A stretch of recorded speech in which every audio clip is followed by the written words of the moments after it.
Anggota Komisi 8 DPR RI Muhammad Ali Taher bersama dengan Kementerian Sosial menyalurkan bantuan 500 paket sembako di Kota Tangerang dan Tangerang Selatan bagi masyarakat terdampak COVID-19. Dalam rangka menyempurnakan rancangan Undang-Undang Nomor 7 Tahun 2017 tentang Pemilu, Komisi 2 mengundang sejumlah pakar adanya usulan tentang Omnibus Law, sistem politik di Indonesia.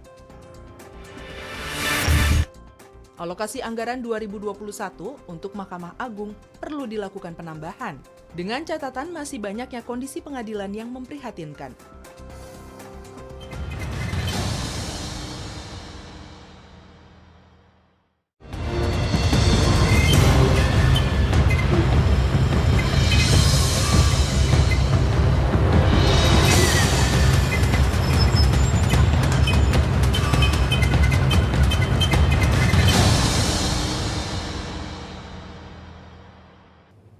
Halo, selamat pagi pemirsa, berjumpa lagi bersama kami dalam program Suara Parlemen Pagi, edisi Kamis 9 Juli 2020 bersama saya Dedi Ramadan dan juga rekan saya. Dan saya Ayu Rahmawati. Dan kami sudah menyiapkan beragam informasi seputar dinamika dan aktivitas Dewan Perwakilan Rakyat Republik Indonesia. Dan di tema kita pada hari ini kita akan membahas awas joki ujian online. Kalau membahas masalah ujian online sekarang dikarenakan sistem pembelajaran di seluruh Indonesia sekarang diterapkan tentang daring nih. Betul sekali.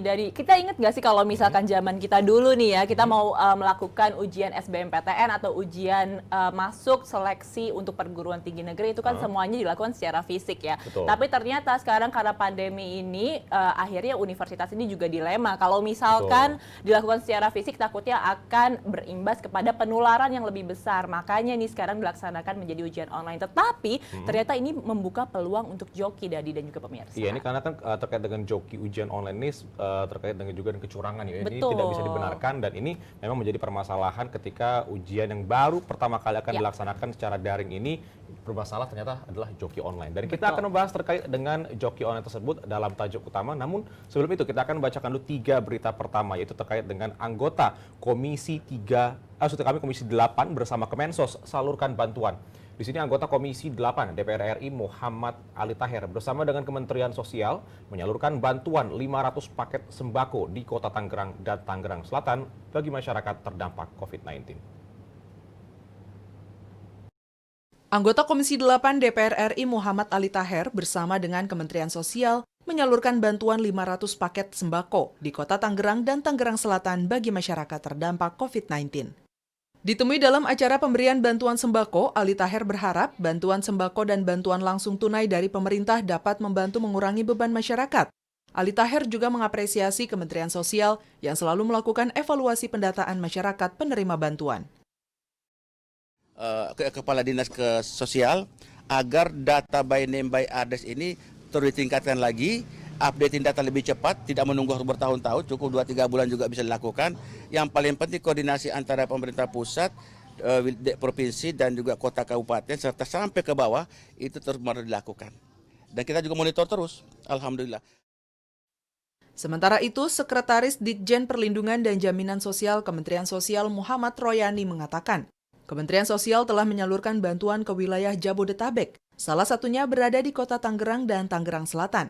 Royani berharap dengan adanya bantuan, masyarakat dapat merasakan kehadiran negara di tengah masa pandemi COVID-19. 1.000 keluarga penerima manfaat. Pada hari ini, kemitraan Kementerian Sosial dengan DPR, dalam hal ini Pak Ali Taher Parasong, mengantarkan sebagian bantuan sosial sembako tersebut untuk warga yang terdampak secara tidak langsung sebetulnya di sini. Karena menurut laporan dari Pak Lurah Petir, di sini tidak ada korban COVID, tetapi yang adalah yang terdampak. Misalkan karena PHK dan sebagainya. Pemerintah bersama DPR terus Rohim, TVR Parlemen, melaporkan. Ditemui dalam acara pemberian bantuan sembako, Ali Taher berharap bantuan sembako dan bantuan langsung tunai dari pemerintah dapat membantu mengurangi beban masyarakat. Ali Taher juga mengapresiasi Kementerian Sosial yang selalu melakukan evaluasi pendataan masyarakat penerima bantuan. Sementara itu, Sekretaris Ditjen Perlindungan dan Jaminan Sosial Kementerian Sosial Muhammad Royani mengatakan Kementerian Sosial telah menyalurkan bantuan ke wilayah Jabodetabek, salah satunya berada di Kota Tangerang dan Tangerang Selatan. Royani berharap dengan adanya bantuan masyarakat dapat merasakan kehadiran negara di tengah masa pandemi COVID-19. Ya, kita berharap semoga bantuan sosial dari DPR dan juga pemerintah ini dapat tepat sasaran dan pastinya membantu masyarakat yang terdampak dari pandemi COVID-19. Pemirsa, beralih kepada berita yang selanjutnya datang dari DPR yang mengkaji masukan tentang RUU Pemilu dari para pakar. Dalam rangka menyempurnakan rancangan Undang-Undang Nomor 7 Tahun 2017 tentang Pemilu, Komisi 2 mengundang sejumlah pakar. Berikut kita simak laporan selengkapnya. Dalam rangka menyempurnakan rancangan Undang-Undang Nomor 7 Tahun 2017 tentang Pemilu, Komisi 2 mengundang sejumlah pakar adanya usulan tentang Omnibus Law, sistem politik di Indonesia, yang akan membungkam sejumlah undang-undang tentang politik, seperti Undang-Undang Pemilu, Undang-Undang Pilkada, Undang-Undang MD3, dan Undang-Undang Partai Politik. Anggota Komisi 2 DPR RI Mardani mengatakan, penerapan angka ambang batas pencalonan presiden atau presidensial threshold sebesar 20% pada pemilu 2019 lalu hanya melahirkan 2 pasangan calon presiden dan menimbulkan perpecahan di tengah masyarakat, serta terjadi polarisasi yang berkepanjangan di tengah masyarakat. Proses teknokratis dan kapasitas harus mulai lebih dikedepankan ketimbang proses atau prosedur untuk mengakomodasi semua, ya. Sehingga yang terjadi, yang terpilih atau dalam demokrasi menghasilkan orang-orang yang capable, yang punya kapasitas dan bisa membawa Indonesia menjadi lebih sejahtera. Anggota Komisi 2 DPR RI Syamsur Rizal mengatakan, dengan diturunkannya ambang batas presidensial threshold, masyarakat dapat lebih berkonsentrasi untuk mengangkat gagasan calon yang diusung sebagai strategi pemenangan karena peluang munculnya calon-calon yang berkualitas dan memiliki gagasan menjadi terbuka lebar. Mungkinkah sistem demokrasi Indonesia ini mampu mengangkat kesejahteraan rakyat? Bagaimana bisa demokratisasi itu bisa mengangkat harkat martabat bangsa Indonesia dan mensejahterakan rakyat Indonesia? Andri, TVR Parlemen, melaporkan. Adanya usulan tentang Omnibus Law sistem politik di Indonesia yang akan menggabungkan sejumlah undang-undang seperti Undang-Undang Politik dan Undang-Undang Pemilu serta Undang-Undang Pilkada, MD3, dan Partai Politik. Anggota Komisi 2 DPR RI Haji Mardani mengatakan penerapan angka ambang batas pencalonan presiden atau presidential threshold sebesar 20% pada pemilu 2019 lalu hanya melahirkan 2 pasang calon presiden dan menimbulkan perpecahan di tengah masyarakat. Serta yang terjadi adalah polarisasi yang berkepanjangan di tengah masyarakat. Untuk itu Mardani mengusulkan presidential threshold diturunkan menjadi 10%. Anggota Komisi 2 DPR RI Syamsur Rizal mengatakan dengan diturunkannya ambang batas presidential threshold, masyarakat dapat lebih berkonsentrasi untuk mengangkat gagasan calon yang diusung sebagai strategi pemenangan karena peluang munculnya calon-calon yang berkualitas dan memiliki gagasan menjadi terbuka lebih lebar. Ya, ini kalau membahas terkait dengan rancangan undang-undang pemilu, karena pemilu yang sebelumnya ini memang masih belum sempurna ya. Betul. Kemarin masih banyak juga kekurangan-kekurangan mulai dari TPS Ya. dan juga para pelaku-pelaku di TPS itu juga memang banyak yang akhirnya sakit dan juga Betul akhirnya sekali. memakan korban jiwa, dan semoga ini nantinya di pemilu selanjutnya bisa lebih baik lagi ya. Ya. Kita beralih ke berita selanjutnya dari Komisi 3 DPR RI dukung penambahan anggaran lembaga penegak hukum. Komisi 3 DPR RI mendukung penambahan alokasi anggaran 2021 untuk lembaga penegak hukum untuk pencapaian program pembangunan hukum nasional. Dan berikut laporan selengkapnya pemirsa. Ditemui usai rapat dengar pendapat dengan Sekretaris Jenderal Komisi Yudisial, Mahkamah Agung, Mahkamah Konstitusi, MPR, dan DPD RI beberapa waktu yang lalu di Gedung DPR RI Jakarta. Anggota Komisi 3 DPR RI Muhammad Nurdin mengatakan, alokasi anggaran 2021 untuk Mahkamah Agung perlu dilakukan penambahan. Dengan catatan masih banyaknya kondisi pengadilan yang memprihatinkan, serta kesejahteraan para hakim yang perlu didorong secara maksimal, khususnya yang berada di daerah terdepan, terluar, dan tertinggal. Seperti misalnya di Mahkamah Agung lah ya. Kita lihat kan kalau kita ke daerah melihat bagaimana situasi pengadilan-pengadilan, kesejahteraannya ataupun perumahan dan sebagainya. Itu kan kita lihat kan. Demikian juga perkara. Nah dengan cara begitu bisa kita lihat apakah ini sangat tidak rasional pengajuannya atau memang bisa rasional. Nurdin mengingatkan di saat situasi pandemi COVID-19 yang masih tinggi di Indonesia yang menyebabkan lesunya perekonomian, kementerian dan lembaga negara harus mampu melakukan penghematan anggaran secara maksimal dengan menggagas solusi dalam pencapaian program kerja secara akurat. Kalau misalnya permintaannya ini tidak bisa dipenuhi, kan dia juga harus tetap menjalankan tugasnya. Nah, mana yang selektivitas dan prioritas? Nah, itu yang diingatkan sama mereka. Jadi kalau misalnya sekarang dapat 10, minta 15, enggak dikasih. Yang 10 itu harus benar optimal. Jadi yang kira-kira bisa ditangguhkan, ya tangguhkan. Ajib dan Temi, TVR Parlemen, melaporkan. Ditemui usai rapat dengar pendapat dengan Sekretaris Jenderal Komisi Yudisial, Mahkamah Agung, Mahkamah Konstitusi, MPR, dan DPD Republik Indonesia beberapa waktu yang lalu di Gedung DPR RI Jakarta, anggota Komisi 3 DPR RI Muhammad Nurdin mengatakan alokasi anggaran tahun 2021 untuk Mahkamah Agung perlu dilakukan penambahan dengan catatan masih banyaknya kondisi pengadilan yang memprihatinkan serta kesejahteraan para hakim yang perlu didorong secara maksimal, khususnya yang berada di daerah terdepan, terluar, dan tertinggal. Lebih lanjut, Nurdin menegaskan aparat penegak hukum dalam mengemban tugas dan tanggung jawab harus tetap konsisten menegakkan keadilan sebagai dasar hukum dan menunjung tinggi nilai hak asasi manusia. Dan mengingatkan di saat situasi pandemi COVID-19 yang masih tinggi di Indonesia yang menyebabkan lesunya perekonomian, kementerian dan lembaga negara harus mampu melakukan penghematan anggaran secara maksimal dengan menggagas solusi dalam pencapaian program kerja secara akurat. Ya, ini kalau misalkan kita melihat ini bagaimana kinerja dan juga bagaimana usaha untuk menyejahterakan para pelaku hukum yang ada di Indonesia, kita berharap semoga nantinya ini dapat meningkatkan kualitas hukum di Indonesia sehingga tidak pandang bulu ya, Dadi. Baik, pemirsa, tadi sudah kita bahas kepada Anda 3 berita pertama. Nanti kami akan kembali lagi untuk membahas apa saja menjadi headline surat kabar yang terbit pada hari ini. Jadi pastikan Anda jangan kemana-mana.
Ya, pemirsa, headline surat kabar saat ini sudah ada 2 surat kabar di meja kami, dan di sini yang pertama nanti kita akan membahas dari Harian Tempo. Di sini membahas bahwa kematian tenaga kesehatan meluas ke puskesmas. Ini berarti masih terkait dengan yang namanya COVID-19. Karena kan memang sekarang tenaga medis masih berusaha untuk menekan angka penyebaran COVID-19 ini. Betul sekali, Dadi. Dan juga pemirsa, kalau di saya ini ada harian dari Kompas, masih tentang COVID-19 juga, ini tentang pelonggaran di jalur Pantura, ini dongkrak resiko penularan dari COVID-19. Betul, berarti headline surat kabar kita pada ini membahas terkait dengan COVID-19, dan kita akan membahas 2 headline surat kabar ini saat lagi, pemirsa.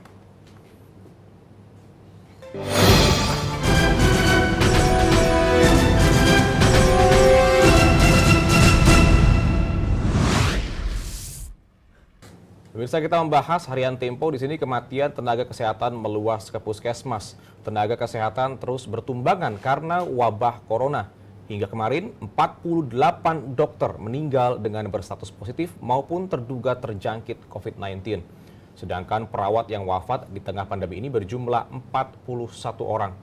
Sebaran tenaga kesehatan yang wafat akibat COVID-19 pun meluas. Sebelumnya, dokter dan perawat yang meninggal akibat COVID-19 adalah mereka yang bekerja di rumah sakit perkotaan.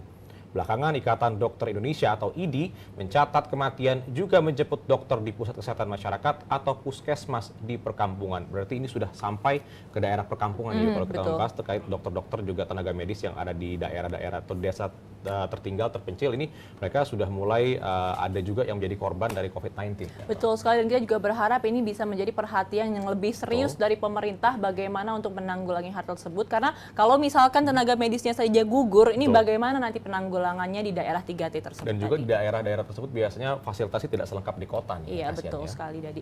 Dan pemirsa, kita beralih ke berita selanjutnya datang dari Harian Kompas. Pelonggaran jalur Pantura dongkrak resiko COVID-19. Pengawasan mobilitas manusia, barang, dan jasa di jalur Pantura Utara Pulau Jawa perlu kembali diperketat. Hal ini karena pelonggaran mobilitas di urat nadi ekonomi dan sosial Pulau Jawa itu telah meningkatkan kerentanan penularan COVID-19 di daerah tersebut. Di Surabaya misalnya hingga Tuban, selepas pembatasan sosial berskala besar atau PSBB pada periode Juni lalu, seluruh jalur dari dan ke Surabaya tidak lagi diberlakukan penyekatan dan pemeriksaan. Hal serupa terjadi di jalur Cirebon dan Indramayu, Jawa Barat. Posko-posko pemeriksaan sudah dibubarkan dan diganti pengawasan skala kecil. Nah, ini kalau kita melihat bagaimana pelonggaran PSBB atau PSBB transisi di masa menuju new normal ini masih sangat riskan sebetulnya, karena kita bisa lihat penularan di Indonesia ini masih 1.000 perharinya, lebih dari 1.000 ya. Memang betul sekali, kalau ini kita lihat harus selain memang program yang bagus dari pemerintah, tentunya ini juga dukungan dari masyarakat untuk bisa sadar terkait dengan kesehatan kita masing-masing. Karena kalau kita tidak menjaga kesehatan kita, ini nantinya bisa berdampak juga terhadap orang-orang di sekitar kita yang nantinya malah makin sulit, ekonomi juga sulit, kesehatan juga semakin sulit, dan semoga permasalahan COVID-19 ini kita bisa sama-sama sadari dan juga bisa cepat selesai ya. Iya, betul sekali. Pemirsa, tadi sudah kita bahas kepada Anda apa saja menjadi headline surat kabar, dan nanti kami akan kembali lagi untuk membahas tajuk utama terkait dengan awas joki ujian nasional. Selengkapnya sesaat lagi.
Ya, ini kalau membahas awas joki ujian online, tadi yang sudah kita bahas di awal ini bahwa ujian sekarang ujian SNMPTN ya, dan juga SIMAK, jadi nantinya dia akan diadakan secara online, dan ini yang menjadi permasalahan, ternyata ada oknum-oknum yang mau menjadi joki untuk menggantikan orang yang peserta ujian tersebut. Betul sekali, Dadi. Ini kalau misalnya kita membahas mengenai SBMPTN dan juga ujian mandiri masuk perguruan tinggi negeri, ini sebenarnya dari dulu sudah ada nih ya isu-isu mengenai joki ujian. Cuma ini karena sekarang ujiannya berbasis online, ini menjadi sasaran yang lebih empuk untuk para joki. Betul, dan ini tingkat kecurangannya bisa semakin tinggi nantinya. Betul sekali. Dan kita akan membahas terkait dengan awas joki ujian online ini saat lagi, namun kita akan saksikan dulu tajuk terkait dengan awas joki ujian online berikut.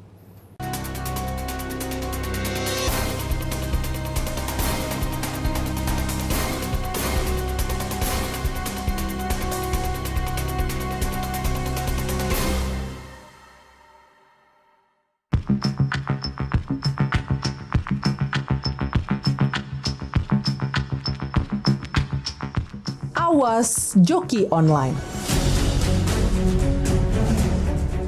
Adanya bisnis underground joki online. Makanya jangan heran kalau kita sulit menemukan keberadaan si joki. Ya, dengan berbagai alasan keamanan, mereka tidak gampang muncul ke permukaan dan mempresentasikan keahlian mereka di halayak ramai. kayak yang dilakukan anggota MLM, sembunyi-sembunyi. Inilah yang dikhawatirkan oleh anak-anak yang jujur dan belajar dengan keras. Pasalnya, jika ujian dilakukan online, maka akan mudah kembali joki bekerja.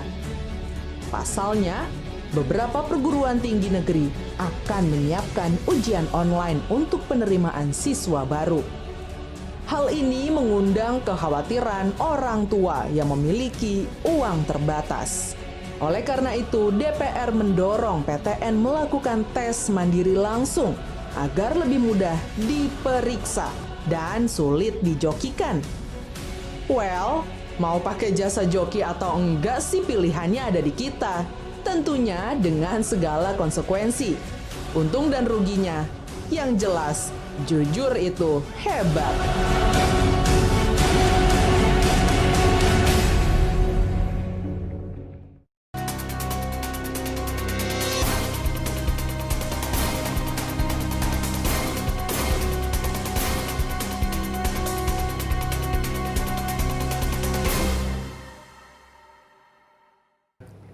Ya pemirsa, pelaksanaan ujian tulis berbasis komputer atau UTBK untuk seleksi bersama masuk perguruan tinggi negeri atau SBMPTN diundur hingga waktu yang belum ditentukan. Hal ini disebabkan karena wabah COVID-19 yang makin merebak di Indonesia. Dan saat ini lembaga tes masuk perguruan tinggi atau LTMPT telah menggodok alternatif sistem ujian. Ketua LTMPT Prof. Muhammad Nasih mengatakan pelaksanaan UTBK disesuaikan dengan kondisi di Indonesia. Pada situasi seperti ini menurutnya tidak memungkinkan diadakan UTBK yang diikuti oleh banyak orang. Ia menambahkan saat ini LTMPT sedang menggodok metode seleksi yang bisa diterima oleh siswa berupa metode yang dimungkinkan bisa dipakai antara lain pelaksanaan ujian melalui online. Namun ujian online sendiri masih memiliki kelemahan dalam pengawasannya. Ya, ini kalau membahas masalah kelemahan tadi ini adalah joki ya. Kalau kita bahas joki sebetulnya dari sebelum permasalahan daring ini juga memang sudah banyak juga yang ditakutkan joki walaupun tidak sebesar yang sekarang. Nah ini kalau seandainya benar-benar terjadi di ujian online nantinya benar-benar ada joki, ini jadi permasalahan baru lagi. Betul sekali, Dadi. Dan juga mungkin selain joki ya, ini kita harus melihat infrastruktur teknologi di Indonesia yang belum merata. Belum siap. Betul, karena SBMPTN ini kan untuk seluruh masyarakat mulai dari Sabang sampai Merauke. Dan kalau misalkan kita lihat juga ini jaringan internet di Jakarta saja kadang kan suka turun naik ya. Jadi yang ditakutkan adalah ketika ujian ini nantinya akan ada gangguan berupa teknis dan ini malah justru menyebabkan siswanya yang dirugikan itu memang sendiri. masih harus diperhatikan lagi terkait dengan teknis dan juga infrastruktur. Apakah memang seluruh Indonesia sudah siap untuk bisa melaksanakan ujian secara online ini. Tapi kita akan membahas hal ini lebih lanjut sesaat lagi. Bisa jadi pastikan Anda jangan kemana-mana, tetap bersama kami dalam program Suara Parlemen.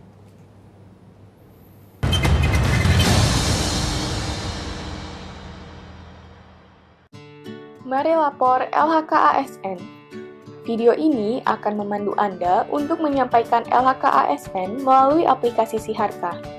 Sebelum memulai, ada baiknya Anda menyiapkan dokumen-dokumen berikut. Silakan mengakses siharka.menpan.go.id untuk membuka aplikasi Siharka. Lalu, login dengan username dan password Anda. Lengkapi profil dan ubah password Anda dan pastikan data yang Anda masukkan telah sesuai. Lengkapi data keluarga Anda seperti suami atau istri dan anak. Saatnya mengisi daftar kekayaan. Harta tidak bergerak adalah harta berupa tanah dan bangunan yang didukung dengan bukti kepemilikan dan nilainya ditetapkan berdasarkan NJOP. Harta bergerak adalah harta selain tanah dan bangunan seperti kendaraan bermotor, perabotan rumah tangga, perhiasan, dan lain-lain dengan nilai berupa harga perolehan atau harga tafsiran. Surat berharga adalah harta berupa surat berharga seperti saham, reksadana, dan sebagainya yang dinilai berdasarkan harga perolehan. Uang tunai, deposito, giro, tabungan, dan kas lainnya dicatat sesuai nilai yang tertera pada dokumen. Piutang adalah barang atau uang yang akan diterima di masa yang akan datang berdasarkan kesepakatan. Dan hutang adalah pinjaman yang diterima oleh ASN pelapor maupun suami atau istri dan tanggungan lainnya dari pihak lain yang pembayarannya menjadi tanggung jawab ASN pelapor. Penghasilan yang wajib dilaporkan pada LHK-ASN adalah penghasilan dari jabatan, penghasilan dari profesi atau keahlian, penghasilan dari usaha lainnya, penghasilan dari hibah atau lainnya, penghasilan dari istri atau suami yang bekerja. Sedangkan, pengeluaran yang dicatat adalah perkiraan pengeluaran rumah tangga dan rutin lainnya, seperti listrik, air, transportasi, dan biaya hidup lainnya, serta pengeluaran untuk rekreasi, asuransi, biaya pengobatan, dan sebagainya. Anda telah menyelesaikan pengisian LHK-ASN. Anda dapat memilih kirim ke inspektorat jika laporan telah sesuai, atau memilih edit jika masih perlu dilakukan perbaikan.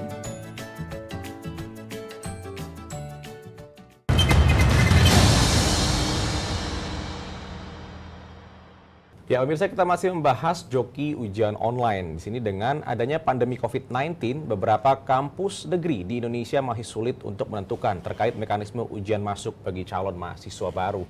Pasalnya, jika dilakukan tes secara langsung akan riskan terhadap COVID-19 dan mengabaikan kebijakan dari pemerintah. Namun di sisi lain, jika dilakukan secara daring atau online, hal tersebut juga berpotensi menjadi ladang untuk para joki yang menjadi broker ujian masuk pada perguruan tinggi negeri ataupun PTN. Fenomena joki ujian online sendiri memang bukan hal yang baru di Indonesia. Namun melihat kondisi pandemi saat ini, pihak PTN harus bisa mengantisipasinya dengan benar. Melihat fenomena ini, DPR RI mendorong setiap perguruan tinggi negeri di Indonesia untuk bisa melakukan tes seleksi masuk dengan lebih ketat dan sebaik mungkin. DPR RI juga meminta pihak perguruan tinggi negeri untuk tetap melaksanakan tes ujian masuk secara langsung, namun harus diperhatikan protokol kesehatan pencegahan COVID-19. Memang kalau pilihannya sudah tidak secara daring atau secara jarak jauh atau online, memang pilihannya adalah mengikuti protokol kesehatan namun secara tatap muka lagi. Ya. Betul sekali, karena kalau misalkan memang mau dilaksanakan secara online, ini masih banyak sekali detail-detail teknis yang harus dipikirkan. Karena mungkin selain joki nih, dari kalau misalkan dilaksanakan secara online juga mungkin nanti para pesertanya bisa melakukan kecurangan berupa googling atau mereka mencari di internet jawaban-jawabannya. Nah, hal seperti inilah yang harus dihindari. Dan memang kalau masalah selain tadi infrastruktur dan juga permasalahan joki dan juga benar permasalahan tadi dari siswanya sendiri yang berlaku curang dan tidak adil, dan nantinya bisa jadi permasalahan lagi yang ini tidak adil dong bagi anak-anak yang memang belajar secara serius akhirnya harus kalah dengan anak yang curang. Ya, ini seperti buah si malakama ya. Nanti kita harus melihat bagaimana nih perkembangannya dan kita berharap semoga nantinya akan ada sistem yang paling baik di masa pandemi COVID-19 ini. Betul sekali. Misal tadi sudah kita bahas kepada Anda apa saja yang menjadi tajuk, dan kita akan membacakan dulu kepada Anda apa saja yang menjadi agenda di DPR RI selama seharian ini. Yaitu di pukul 9 ada Komisi 10 rapat dengar pendapat dengan Eselon 1 Kemendikbud, dan juga di sini pada pukul 10 Komisi 1 DPR RI rapat dengar pendapat umum dengan Ketua Pengurus Harian YLKI. Di sini ada juga Komisi 4 RDP dengan Sekretaris Jenderal dan Eselon 1 Kementerian Kelautan dan Perikanan, dan juga Komisi 5 rapat dengar pendapat dengan Dirjen Perumahan Kementerian PUPR. Dan juga nanti di pukul 14.30 ada Komisi 9 RDP dengan pejabat Eselon 1 BKKBN dan dirapatkan secara tertutup. Pemirsa, tadi sudah kita bahas kepada Anda apa saja menjadi headline surat kabar dan juga 3 berita pertama dan juga tajuk yang barusan kami bahas bersama dengan Anda. Dan berakhirnya sudah rangkaian acara Suara Parlemen edisi hari ini. Saya Dadi Ramadan dan juga rekan saya. Dan saya Ayu Rahmawati beserta seluruh kerabat kerja yang bertugas mengucapkan terima kasih atas perhatian Anda. Sampai jumpa.